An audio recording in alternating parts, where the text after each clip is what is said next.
when most people talk about your generation watching television, they assume that you're either stealing it or you're borrowing it, or you're watching it on BitTorrent, which is also stealing it, or on Netflix or Time Shift. But a good number of your generation still pays for television, whether they're paying it for themselves, or you're using a login from someone else. And when you use someone else's login to watch television on an app over Wi-Fi or on a tablet or something, that's television everywhere. That's TV everywhere.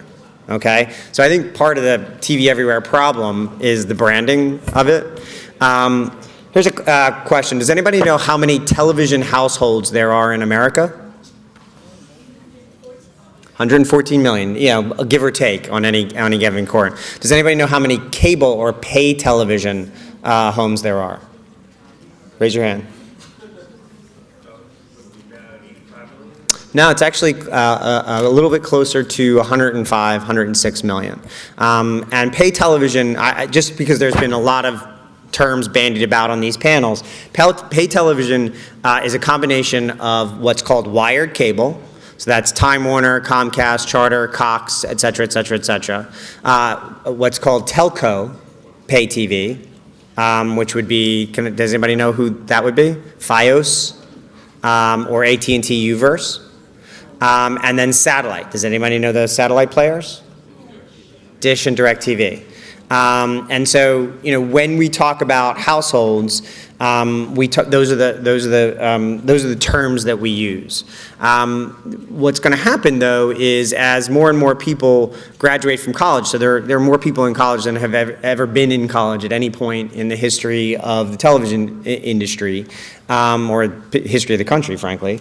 As they graduate and they don't pay for television, they cobble it together through some combination of Netflix, Hulu, iTunes, BitTorrent, Pirate Bay, and by our research, I think that could be as much as around 30% of the millennial generation. There are about 100 million people in the millennial generation in the United States. That's potentially 30 million people who don't pay for television or don't pay for it through traditional ways. That's where the invention of all these new devices and platforms are going to become increasingly important. And then just to go back to that question regarding journalism being dead, I think Glenn Greenwald might have a different opinion about it. Does anybody know who he is? He's a journalist that broke the Edward Snowden story. And he just left the Guardian to go to a brand new venture being funded by Pierre Omidyar. Pierre Omidyar was the founder of eBay, and he made a tremendous amount of money doing that and has since gone into a number of other businesses, and he's starting up a journalism platform online using Glenn as the kind of anchor point and branching out from there. And then in addition to that, you look at things like Ben Smith at BuzzFeed, Huffington Post, at Fusion, which was a brand new cable network that was just launched as a combination of Univision and ABC News. And I think journalism is incredibly healthy. It's a tremendous field. You just have to think of it in terms of new technology and new audiences. And our next guest and our keynote speaker today is a tremendous example of that. This person is someone who I work with, and one of the great things I've had happen to me over the last couple of years is getting a chance to work with her. Meghan McCain is a great example of what I was talking about earlier, which is believing in yourself and not trying to fit yourself into the boxes that other people want to put you in. She burst onto the national landscape during her father's run for presidency in 2008, and that's a good way to become well known. But she also, during that period of time, took a real risk, something that political families don't necessarily always do. And she started her own blog that she live blogged the campaign. And for a person at the time, I think she was in her very early 20s at that point, for a young woman to do that as part of a national campaign for presidency of the United States is, A, you have to applaud the McCain campaign for allowing her to do that, because that's not typical. And secondarily, she really was an outspoken voice for a different kind of point of view on the political landscape, which is someone who, has a conservative background, but also has something very similar for a lot of people under the age of 30, a very open mind. And that's unusual. For those of us above 30, and I'm just slightly above 30, that's not really funny. Thank you.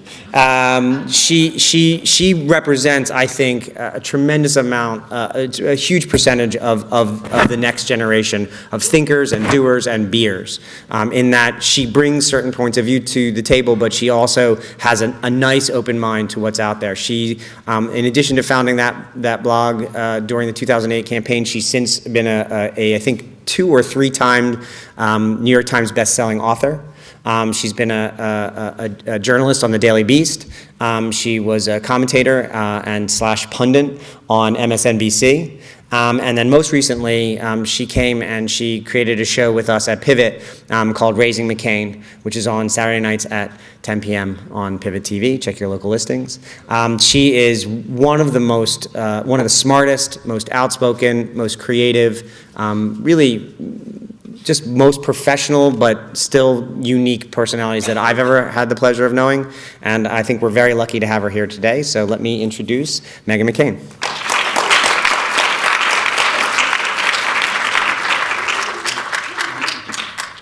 Oh my gosh, I was literally in the car screaming at my driver. I was like, I have to be at this place literally right this moment. I just walked in. But it's so nice to be here this morning with all of you. I am so excited to be talking to everybody. I have weirdly a lot of experience in the media. I just turned 29, and when I got asked to do this, I was like, am I a veteran of the media? And I guess at this point in my life, I am. I've had a really unorthodox sort of journey to my career right now, and it started in a really weird way because I can't pinpoint the moment that my career started, because ever since I was a baby, I can remember there being cameras around and politicians and journalists. So for me to say where it started, it's hard for me to say a beginning point. When I was a little girl, I was always around people in the media, and I was giving interviews at a young age. The first live interview I ever gave was when I was 10 years old on the floor of the Dole Convention, live on CNN. So it's hard for me to talk about what inspired me because it's sort of the world I've always known. When I was in college, I knew I loved journalism and I knew I loved the media. I just didn't know if a woman like me could really be in the media. And the first piece of advice I would give everyone is I interned a lot in college. And the 2 places that stood out the most to me, the first one was Saturday Night Live, because I worked there during the 2004 election, and I had a firsthand experience of how important popular culture was in the impact of media and journalism. The SNL sketches were watched much more widely than basically anything on CNN. The second place I worked in college that had a really integral part of my journey so far was Newsweek magazine. And I worked there when I was a junior in college. I started there as a summer internship, and I was originally assigned to the Nation beat, which is politics and national news. And the first day that I walked into the magazine, I somehow was reassigned a tip sheet, and I think I was just a little blonder and a little louder than the person they were expecting to walk in. And it actually was a blessing in disguise. And you guys don't read Newsweek because Newsweek doesn't exist anymore, and you guys don't read Newsweek because it's a magazine. But when I worked there, the popular culture and tip sheet section was it was called Back of the Book, it's sort of like a way to not look down on the side of the magazine because it's popular culture, who cares? But when I worked there, I decided to differentiate myself from the other interns. I would do any story anybody asked me. There was nothing that would be beneath me. Anything they want to send me out, I would do. So I interviewed the cast of Snakes on a Plane. I wrote about the perfect thong and the perfect lip gloss. I interviewed Kermit the Frog.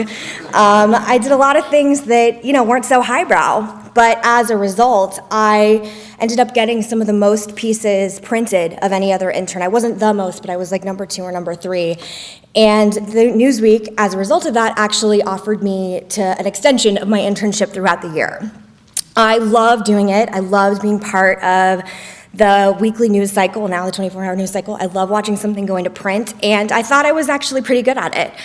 After my internship ended, and I was done with college, I went to Columbia University, I knew I wanted to continue doing what I did at Newsweek, but obviously, my father is a well-known politician, and at the time when I graduated college, he had just announced that he was running for president, and I knew that would be a distraction for any publication that I worked for. And I knew I didn't want to go to grad school, because I don't think grad school is that important if you don't want to go to grad school. You may have people that will tell you differently, but I just knew that I wanted to get out and work. So I decided to join my dad's campaign to work for him, or I asked if I could get a job campaigning with him. And all I knew at that time was that daughters of candidates worked sort of like grassroots campaigning different places. Sarah Huckabee, who's Mike Huckabee's daughter at the time, was doing a lot out in the field. She actually is credited for getting him his win in the Iowa caucus. And I didn't know jack about getting somebody elected president. I was 22 years old at the time. But I did know a lot about blogging, and I knew a lot about the media. So I had an idea to do a daily blog for my dad's campaign. And I was inspired by everything from Time Magazine's Swampland to Perez Hilton. Like, I just knew popular culture and the internet was something that could be useful on a campaign. My dad's advisor said no, but my father said yes. So they had to it was the beginning of my life in politics and the media where I was going to do something that people maybe didn't think was a good idea. The website launched, and I ended up doing a daily blog with 2 of my girlfriends that was a very PG, very sweet rundown of daily life on a campaign. And I didn't talk about politics. It was more Henry Kissinger's shoes and suits and what kind of donuts we were eating. I'm glad you thought that was funny. It was very different. The only other blog at the time was one done by the Romney brothers, the 5 brothers, which really wasn't much competition, and I ended up getting a lot of attention, both good attention and bad attention, and I think even at that time I was just very different. I was louder and very blonde. The things that we were doing were silly. We were talking about drinking after debates, and I was showing a different side, not just to my father, but campaign life in general, because I think as much as the men that write Game Change want people to think that it's not a good time, it actually can be a blast. I had very mixed reviews. People were very harsh to me in the beginning. Wonkette, I think, called me bizarre and ignorant, something like that. And then there were people that really loved me. And at the time, it concerned me, but one of my dad's advisors told me, as long as you keep people talking, that really is the only thing that matters. Let them love you and let them hate you, and that's sort of been a cornerstone of my career. So this is what also happened. I was on the road for almost 2 years. And I campaigned. I was present at nearly every important strategical meeting my father had. I went to every debate. I had the ultimate crash course in Republican politics. I met some of the smartest political minds that this country has to offer. I met journalists, and I decided then and there that I was going to utilize this experience the best I could. So every journalist I met that I thought was not, sort of a moralist shark, I would ask them how they got to the point in their career that they liked. I would ask every strategist that I met, every local politician, I wanted to know what they loved about politics. And slowly but surely, I think this life experience was my version of grad school. I also had my political ideology rocked, and instead of just going on to support my father, I started understanding politics, and I became sort of naturally argumentative about politics with people. And I found a whole new way of looking at the world in general, at America. When you go to places like Iowa, New Hampshire, and the middle of the country, it really opens your eyes. Up until that point, I lived in New York City and Phoenix, and I thought there was nothing outside of New York City, which sometimes I still feel that way, but it's not true. The passion was infectious, and I realized that I love politics, and my profile kept growing and growing. But part of the thing that happened, this is what else happened. As my popularity grew, I became more and more controversial, both within my father's campaign and outside in the media on the things that were written about me. I started clashing with some of my father's advisors and strategists because at the time I didn't like all the things that I was seeing on my father's campaign. I didn't understand why we weren't reaching out to more young voters. I didn't understand why we weren't reaching out to women harder. And I didn't understand why we weren't reaching out to more independent voters. And I didn't like the idea that my father's campaign was sort of just letting the Obama campaign co-opt that voting bloc without even making a small attempt to challenge them. Journalists were also catching on to me. I was not like Chelsea Clinton and all these other daughters that play things perfectly. You know, you're on a plane with journalists, they know that I was behaving badly and that I was causing a disturbance. So I was actually kicked off my father's own campaign, which I always think is like hilarious. But the problem at the time was that they couldn't just kick me off and send me home because my blog had a following. And if they sent me home, it would have been more of sort of a political story if I was gone, because why would your blog stop 2 months towards the election? So my father's campaign decided to send me on my own bus tour in Ohio with my friends to go around meeting people. I don't understand why giving a 23-year-old her own tour bus is considered punishment. I didn't then, I don't now. But it ended up being a lot of fun. And it was the first time that I actually started speaking places and really going. I realized the power of my blog, because I would go to headquarters and there was actually young women there that wanted to talk to me. That's my journey when I was working on my father's campaign. After the election, after the next morning with the worst hangover of my entire life, I woke up realizing that I was 20 pounds heavier, jobless, my life would permanently be associated with Levi Johnston, and that I was unbelievably disappointed, not only that my father lost, but what the Republican Party was doing and where we were headed. I can't explain that feeling. I was actually panicked. That is the best word to describe, thinking that I should have done more, I can do more, I have this amazing platform, is this where it ends? And I didn't know what to do to pull myself out of that, but I knew that I still had a voice that I wanted to use. A friend of mine was working for the then startup site, The Daily Beast, with Tina Brown, and I asked him if he thought maybe they would be interested in talking to me about blogging for them. So I met with her, and she said, I'll give you a trial run. You can write a few columns and let's see how it goes. And I thought, okay, I'll give this a shot. So I asked a former colleague of mine at Newsweek, who I still ask advice for, and I said, what should I write about? I mean, I have so much to say, but I don't really know the angle to go about this. And he said, be honest, because authenticity is the only currency that really matters in this world. And I think that is the best advice I've ever been given. And so I thought to myself, okay, I'm going to be really honest. I started blogging for her, and I just started writing everything that I felt like the day after the election. I started saying, this is what I think Republican politics is doing wrong. This is where I think we can be headed. I wrote about how the election cycle has totally ruined my personal life and fucked up my personal life. That column I wrote got 1 million hits in a day. Because again, I don't think any candidate's daughter talked about the fact that when the election ends, how do you go back to dating again when everybody knows who your dad is? And I talked about it from the perspective, if somebody voted for my dad, I would be weirded out, but if they voted against my dad, I'd be pissed. So how do I date anymore? People liked it. I thought that my role in politics and the media would calm down. I just thought that I would be sort of a niche-y blogger. That did not happen.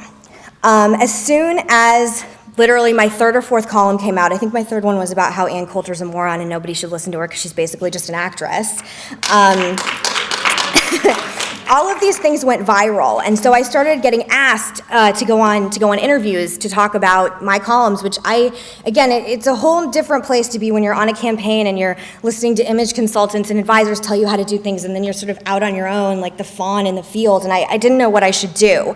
The first thing that happened was very serendipitous. That was sort of my first big media firestorm, was when, you guys probably don't know who this is, but conservative radio host Laura Ingraham went on her radio show, and she said, and I quote, that I was too fat to be in politics and that a woman like me should have joined the cast of The Real World instead. Or she said I was too plus size. And so that comment got picked up a lot of places because she was obviously not only knocking my weight, but she was knocking my age. And instead of debating me on our ideological differences, she was talking about my appearance. And at the time, I remember my first reaction was, who references The Real World? This is a reality show that hasn't been socially relevant in about 15 years. But looking back on it, I should have expected this, because women in politics and women in the media still today, I'm sorry ladies that are in here, we are still demanded to morph into an image, whether we like it or not, in order to be sort of accepted to speak out on political issues. And whether you agree with me or not, the message that was sent to me at that very moment and women across the country was a dangerous one, because young women saw my weight and personal appearance being criticized by a pundit twice my age with twice my experience. I didn't know what to do, but I got asked to go on The View the next morning, and I didn't know if I should do it or not, because I knew if I went on The View, that was going to be the beginning of a big fight. But at the time, I thought, you know what, I'm not going to let this woman bully me on television. I'm also not going to let her have a dictate the narrative of when someone Googles me and my voice in the media. So I responded quietly and subtly. I marched onto The View, and I told her on national television that she could kiss my size 12 ass. Literally, the audience went insane. I've never seen, to this day, it's like my moment of like hitting like a home run in whatever field, I don't know, sports. People went crazy. And I knew then at that very moment that this was what my life was gonna be like, that I chose to go on TV and tell people to kiss my ass, and that I was gonna fight for the things that I believed in, and that I was gonna fight, I don't care how uncomfortable I make people. And it ended up completely shutting her up. She got asked about me recently, and she was very polite about me this time. That clip from The View was played over and over again on cable news. People discussed whether or not I was a role model or not, whether or not I was fat or not. I can remember one in particular, Keith Olbermann, and the guy that hosted The Soup, I don't remember, but ranking me like 1 to 10, and I thought it was like the most sexist thing I'd ever seen on television. People were debating whether or not I was smart or dumb, whether or not I was worth listening to because my dad is a well-known politician, whether or not I was relevant. And this same discussion, these same questions are still asked of me almost 5 years later. I have always chosen not to be scared and not to let pundits and people with so-called more experience than I do and experts dictate how I live my life or what I write or what I say on television. I still believe women are silenced too easily in the media. And just because I don't look or act or talk traditionally like most political commentators in the media doesn't make what I'm saying less relevant. It has also differentiated me from a lot of other people. My 2 biggest secrets for I think what my success has been is being brutally honest about what I believe in. I'm always honest to a fault, even sometimes when it's coming out of my mouth and I know I'm gonna get in trouble. I recently was way too honest about how I felt about Chris Christie, and now he hates me, and I may have just pissed off the next nominee of the Republican Party, but I was giving an honest answer. I also think you can't, especially this generation, can't morph into what the last generation thinks is successful. I don't think it's going to be successful going forward, and I think the people that maybe still have success now won't. I think there are a lot of people that sort of remind me of just very 90s personalities of the way the media was done in the 90s, and it's just not going to work this time. And for whatever reason, the generation before us is very stubborn when it comes to what they want to see and promote in the media, but this generation isn't stubborn at all, which is amazing, because if it weren't for the generation of millennials, then I would not be standing here today. I think that there is a niche that desperately needs to be filled by all of you, and all of you are obviously interested in the media, you wouldn't be here today, and I think all of you should follow my lead and come towards it. My advice is be honest and do not change who you are. Do not listen to experts or media consultants. It is all bullshit. I tried that one time. I cut my hair and I started wearing suits, and I was miserable, and what I was saying that was coming out of my mouth wasn't organic, and I didn't feel like myself. I think authenticity really translates on camera and in writing and in media in general, and it's what people, especially young people, respond to. At this point today, where am I standing in front of you after all that? I've written 3 books. I'm a New York Times bestselling author. I wrote for the Daily Beast for almost 5 years.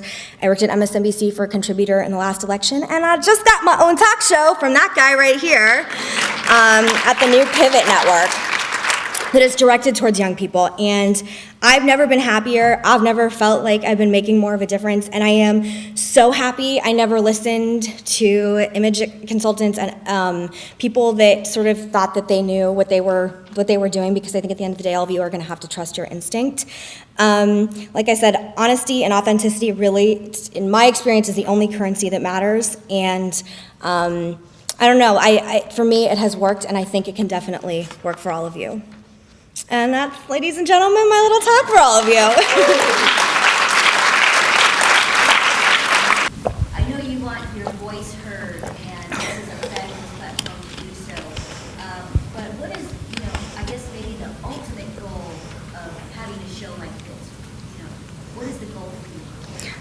With Raising McCain, I was working. I didn't know how much I should delve into this in my talk. When I was working at MSNBC, I thought I wanted to sort of go into cable news and be much more of a pundit, because that had been what I've been doing, going on different shows for the last 4 years. And during the last election, I felt myself getting very angry. I would wake up in the morning very angry at what was going on in politics, and I would have to go on TV and defend, things that I didn't necessarily want to defend because I was the token Republican, and I didn't feel like, Evan told me the other day, I watched this clip, The Daily Show had a really good clip recently about CNN saying, is it good or is it bad? And that's cable news. You have to decide, is it good or is it bad? And there's nothing in between. And my political ideology is very gray. People call me moderate, progressive, whatever. So I just wanted to do something that was more directed towards young people, because I make a lot of speeches at a lot of colleges, and young people I don't need to explain who I am or why I do what I do to young people. To anybody over 40, it's like the Spanish Inquisition. Like, I need to explain everything and why I'm still a Republican, and young people just seem to from my experience, just having a different voice. So when I met with Evan about doing a show with Pivot, I just loved the idea of talking to the audience that I thought understood me, and just being a little more fun, not having to wear a suit, and it's about talking points every day. So my ultimate goal was to still have a voice but stay true to my personality, which is actually something that, like I said in my talk, I have to fight for, and everyone in this room is going to have to fight for. And that, to me, is the most difficult part of being in the media. I hope that answers your question.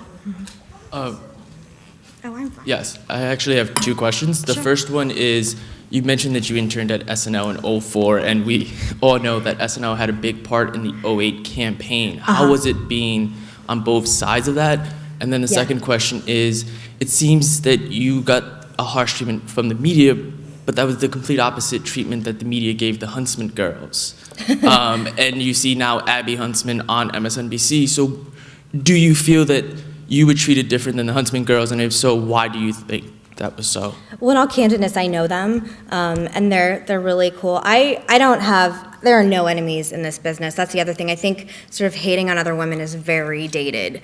There's plenty of room in this industry for any woman that wants to come, and I don't consider it competition or anything like that, because we're very different personalities, and I think she does an amazing job. I could never host The Cycle every day. I mean, I like that show, but I could never get up and host that show. So, everybody's got their own niche. I thought they were very creative on their dad's campaign, too. Obviously, I don't know if some of the stuff they did would have existed if I hadn't existed first, which makes me feel old. But no, I really like them, and I think Abby's doing great things. SNL, the funny thing about SNL was when I worked at 2004, my big feather in my hat is I was there when Ashley Simpson was caught lip syncing, which may be too old a reference for the people in this room.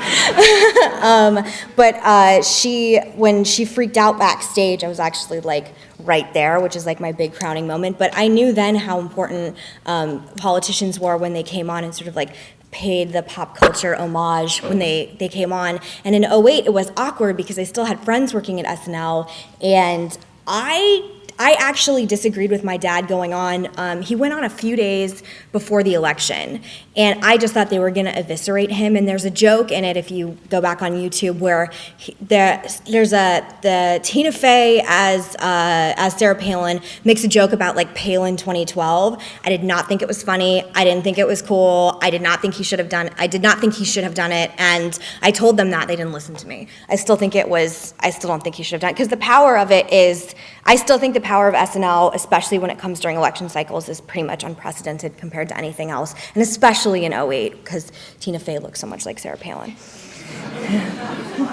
Thank you. Mm-hmm.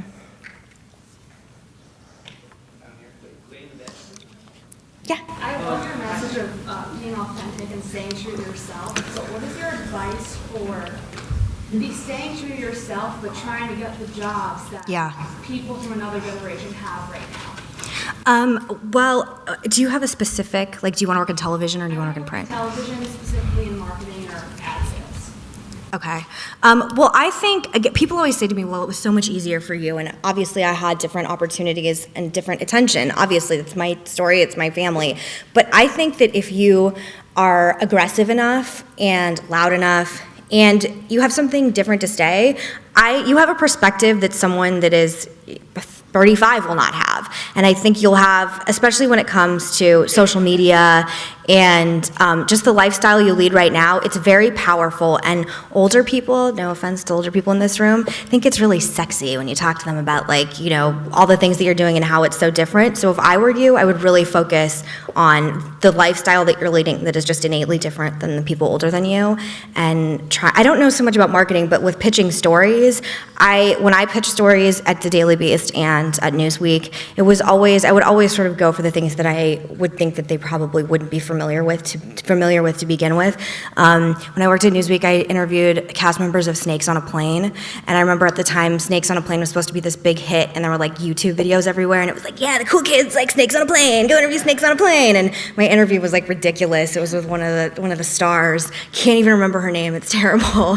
Magda from There's Something About Mary, but it ended up getting in the magazine. So I don't know. I just would always go for the things that probably older people wouldn't be thinking of. I hope that helps. And there's power in social media. Anybody that says over tweeting is bad is over 40, period.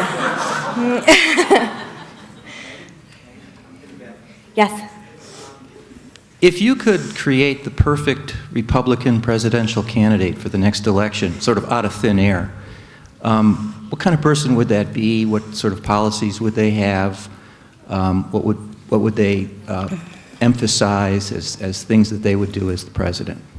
I'm pretty fiscally conservative, and as Evan, my boss, knows, I'm actually much more conservative when it comes to gun rights and women's rights than I think people realize. I think just because I support marriage equality, it's sort of people think I'm this Republican in name only.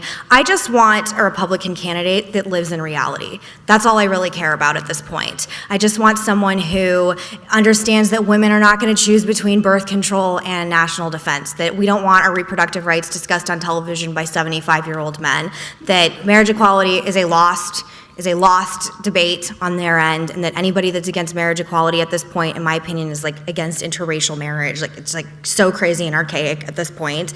And I just want a candidate that I feel like lives in my world and is also not judging my world. My biggest conflict in the Republican Party right now, I just gave an interview that went up today, and I was saying that I'm not that crazy. I am a privileged white daughter of a senator, and if I'm so crazy for the Republican Party, like, we're totally screwed. So I just want somebody who lives in reality. And the problem that's coming up is I really do think Hillary is going to run, and I myself, as a woman, even though I disagree with her on a lot of things, but I actually think she's really strong on national defense, which is a big issue for me. She's going to be a force to be reckoned with if I'm teetering. And again, I don't know who the hypothetical candidate is. I mean, we really have to put somebody up that's going to be unbelievable. And it's not Rick Santorum, even though apparently he thinks so.